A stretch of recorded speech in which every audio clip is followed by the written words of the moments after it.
لیکن اس بزنس کو میں چاہوں گا کہ ایک بہت زبردست پرسنالٹی یہاں پر موجود ہیں، وہ بھی اپنا ایکسپیرینس شیئر کریں۔ آج ہماری خوش قسمتی ہے کہ وہ کراچی سے اسپیشل یہاں پر تشریف لائے ہیں، پنجاب کے اندر 1 نائٹ اسٹے ہے آج ان کا، اور میں چاہوں گا کہ کم از کم وہ آ کر آپ کے سامنے گولڈ مائن انٹرنیشنل کے اندر اپنی کامیابیاں شیئر کریں، اور اتنی زبردست اچیومنٹس ہیں ان کی کہ اگر وہ تمام اچیومنٹس آپ کے سامنے شیئر کریں تو یقینی طور پر آپ یہ سوچ کر حیران ہوں گے یا کم از کم رشک ضرور کریں گے۔ ایسے نوجوان پر please give a big hand great leader mister Khurram شیخ۔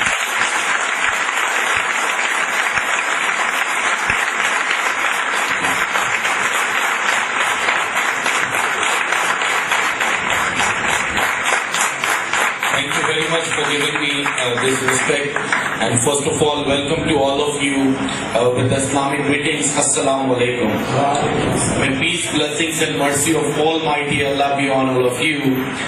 میں بیٹھا تھا اور سلیم بٹ کی پریزنٹیشن سن رہا تھا، جس ڈیووشن کے ساتھ، پیشن کے ساتھ، ڈٹرمنیشن کے ساتھ، محبت کے ساتھ انہوں نے اس پریزنٹیشن کو دیا ہے، انہوں نے صحیح حق ادا کر دیا اس پریزنٹیشن کو دینے کا، تو آپ کی تالیاں بتائیں گی کہ آپ کو ان کی پریزنٹیشن اور ان کا اسٹائل کیسا لگا۔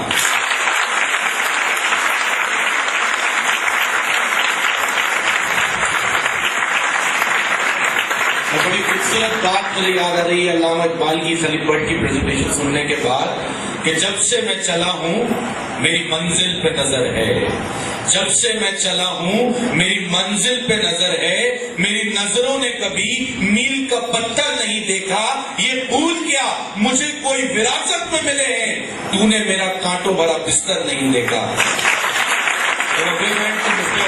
سلیم بٹ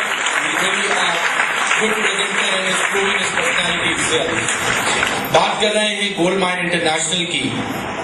آج سے 4 سال پہلے، اب بھی مجھے یاد ہے، کچھ چیزیں انسان بھولتا نہیں ہے، اسی طرح میں 2007 کا سال نہیں بھولتا کہ 2007 میں اپنے گھر پہ بیٹھا ہوں، اپنی مالی حالات کی پریشانی کے بارے میں سوچ رہا ہوں کہ 12,000 روپے کمانے والا ایک شخص کس طرح اپنی بہنوں کی شادیاں کرے گا، کس طرح اپنی شادی کرے گا، کس طرح اپنے ماں باپ کو حج کرائے گا، کس طرح ان کی زندگی میں ان کے لیے ایک خوبصورت گھر بنا پائے گا، کس طرح وہ ٹیکسیوں سے نجات، رکشاؤں سے نجات دلائے گا اپنے ماں باپ کو، اپنے بوڑھے باپ کو بسوں سے نجات دلائے گا اور ایک لگزریس کار لے کے دے گا۔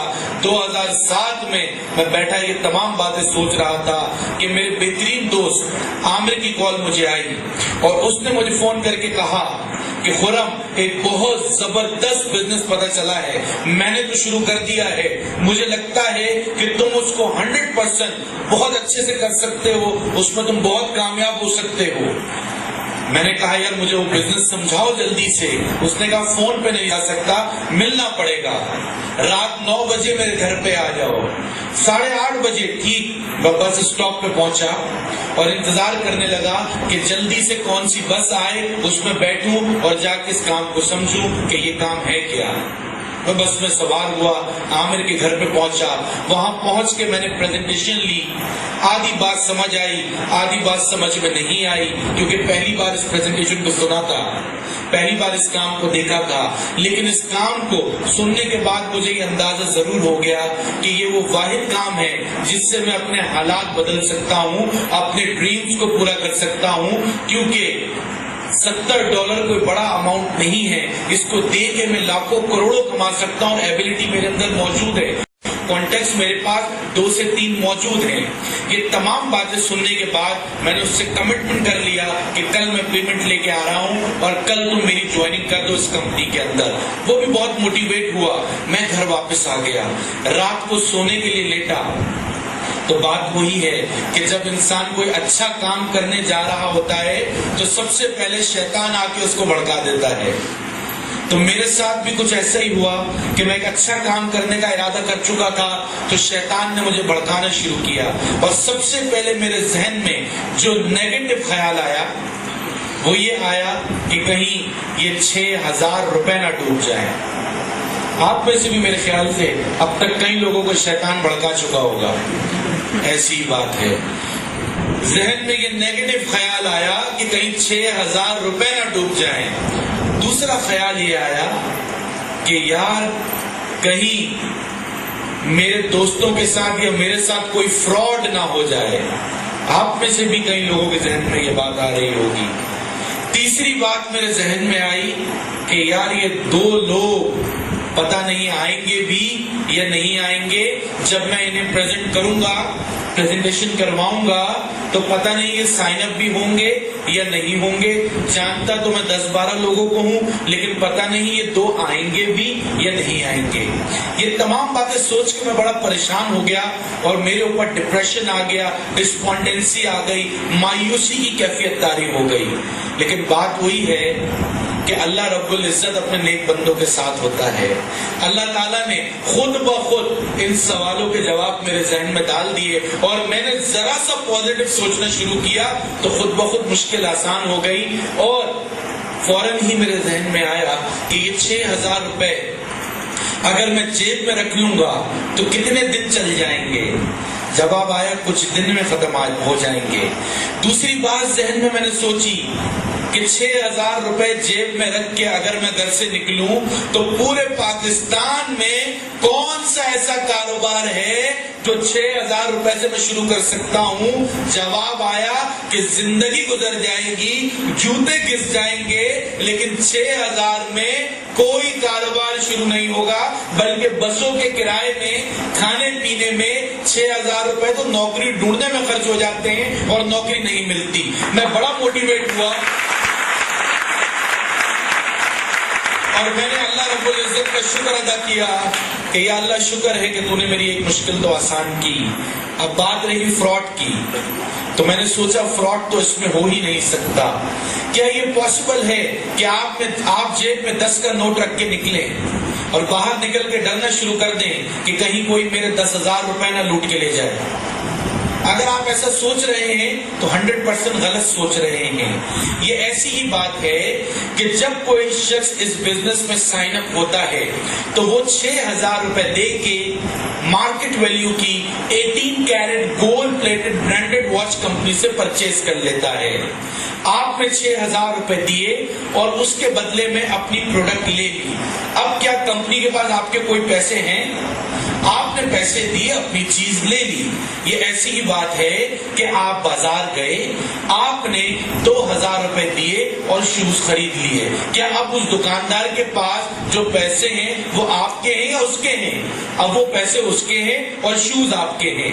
اسی طرح 6,000 روپے جو آپ دیتے ہیں اس کے بدلے نہ صرف آپ کو بلکہ آپ کے ساتھ آنے والے تمام لوگوں کو 18 carat gold plated branded watch company دے دیتی ہے. اس کا مطلب یہ ہوا کہ جب ہمارا کوئی پیسہ کمپنی کے پاس رہا ہی نہیں تو کیا کوئی پیسہ کمپنی لے کے بھاگ سکتی ہے؟ ہرگز بھی نہیں بھاگ سکتی.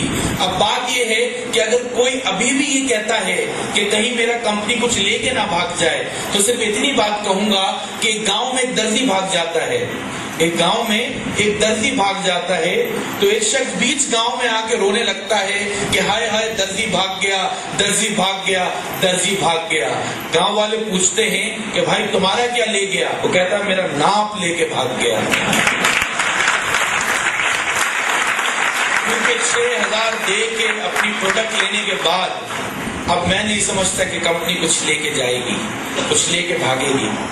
اور بات وہی ہے کہ کمپنی تو بھاگ رہی ہے, الحمدللہ 11 سال سے بھاگ رہی ہے.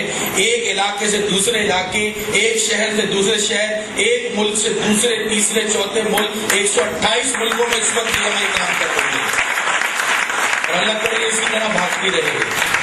اب بات آ جاتی ہے کہ یہ 2 لوگ میں نے سوچا کہاں سے لاؤں گا. اپنی اس چھوٹی سوچ پہ مجھے آج افسوس ہوتا ہے, کیونکہ جو شخص آج سے 4 سال پہلے یہ سوچ رہا تھا کہ پتہ نہیں 2 لوگ آئیں گے بھی یا نہیں آئیں گے, الحمدللہ اللہ رب العزت کا لاکھ لاکھ شکر ہے, آج وہ شخص 90,000 کی ٹیم بنا چکا ہے.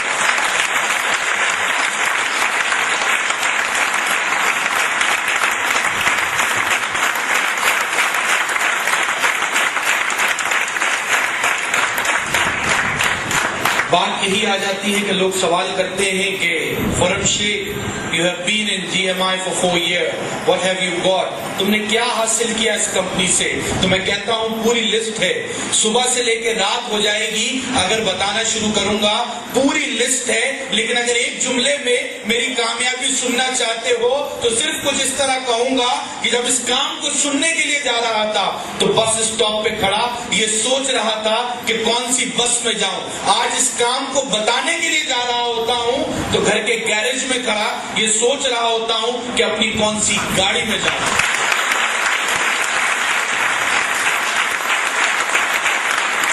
الحمدللہ ان 4 سالوں میں میری بہنیں باعزت طریقے سے اپنے گھر کی ہو گئی. میری اپنی شادی اسی بزنس سے میں نے کی. میں نے اپنے ماں باپ کو ایک لگژریس گھر بنا کے دیا ہے. نئے ماڈل کی گاڑی نہیں گاڑیاں میرے پاس موجود ہیں. اور ان 4 سالوں میں میں نے وہ سب کچھ کر کے دکھایا جو لوگ 40 سال میں نہیں کر پاتے. تو میں شکر ادا کرتا ہوں اس پروردگار کا. اور ایک خوبصورت شعر کے ساتھ میں چاہوں گا کہ اپنی سپیچ کو اینڈ کی طرف بڑھاؤں کہ ایک خوبصورت شعر جو ہمیشہ میں اپنے اینڈ میں کہتا ہوں. علامہ اقبال کہتے ہیں کہ شمع بجھ کے پھر جل سکتی ہے، شمع بجھ کے پھر جل سکتی ہے، کشتی طوفان سے نکل سکتی ہے. تم مایوس نہ ہو، ارادہ نہ بدل، قسمت کسی وقت بھی بدل سکتی ہے. تھینک یو ویری مچ. زندگی آپ کے ہاتھ میں، آپ کی کامیابی آپ کے ہاتھ میں. اب یہ ڈپینڈ کرتا ہے کہ آپ میں سے کتنے لوگ اپنے حالات بدلنا چاہتے ہیں. Thank you very much. Abbasi Sahab کو چاہوں گا اسٹیج پہ آ کے مائک سنبھالیں. Presentation is ended now. Thank you very مچ.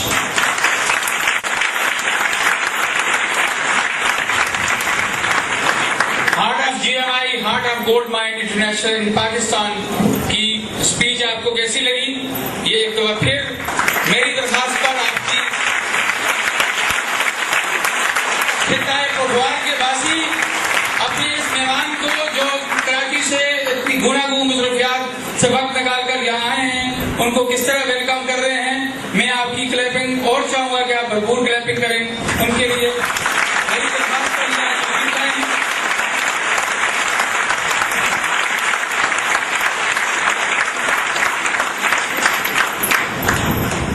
ایک واقعہ آپ سے شیئر کروں گا، اس کے بعد بزنس پریزنٹیشن کا اینڈ ہو جائے گا.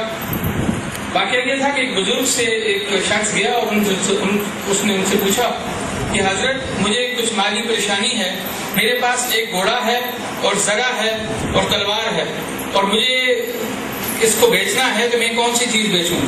تو ان بزرگوں نے فرمایا کہ آپ ایسا کریں کہ زرہ بیچ دیں، گھوڑا نہ بیچیں، یہ آپ کی سواری ہے. جی ایم آئی اپنے تمام کسٹمرز کی ان ضرورتوں کا خیال رکھتی ہے اور جی ایم آئی یہ سمجھتی ہے کہ اگر آپ کے پاس سواری ہوگی تو آپ آسانی سے سفر کر سکتے ہیں. سواری انبیاء، اولیاء اور صحابہ کی سنت ہے اور جی ایم آئی بھی آپ کی ضرورتوں کو سمجھتے ہوئے جی ایم آئی نے چند ایک ماہ پہلے کچھ دن اور ایک ماہ پہلے ایک شاندار پروموشن کا اعلان کیا تھا کہ جو بھی جی ایم آئی کا کسٹمر 30/30 یعنی 30/30 کی اس اچیومنٹ کو حاصل کرے گا، یہ کرائٹیریا اچیو کرے گا، کمپنی اس کو بائکس دے گی.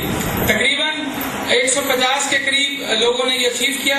کمپنی نے فرسٹ 50 لوگوں کو اس کے لیے کنسیڈر کیا تھا، لیکن ان کی ضرورتوں کو سمجھتے ہوئے ہمارے ایشین لیڈر کامران بھائی نے کمپنی سے درخواست کی کہ تمام کے تمام لوگ جنہوں نے 30/30 کیا ہے ان کو بھی کچھ نہ کچھ دیا جائے. تو وہ اچیور جنہوں نے بائک ون کی ہے میں یہاں ان کو سیلیبریٹ کرنے کے لیے بلانے جا رہا ہوں. میں سب سے پہلے ان کے لیڈر کو بلاؤں گا، مسٹر امجد خان.